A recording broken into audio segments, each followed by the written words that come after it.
Hey everybody, just wanted to show you my load. I'm going to take up to Hamilton, Montana, and then run 93 down to 15 down into Utah and grab that mesh and bring it back to Indianapolis.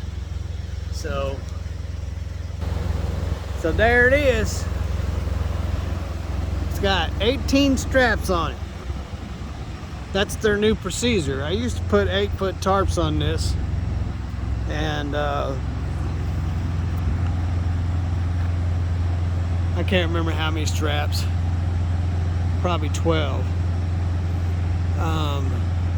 and then one across the back. But this is their new thing,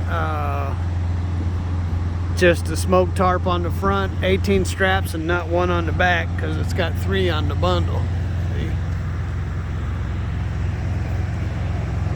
So shouldn't go anywhere.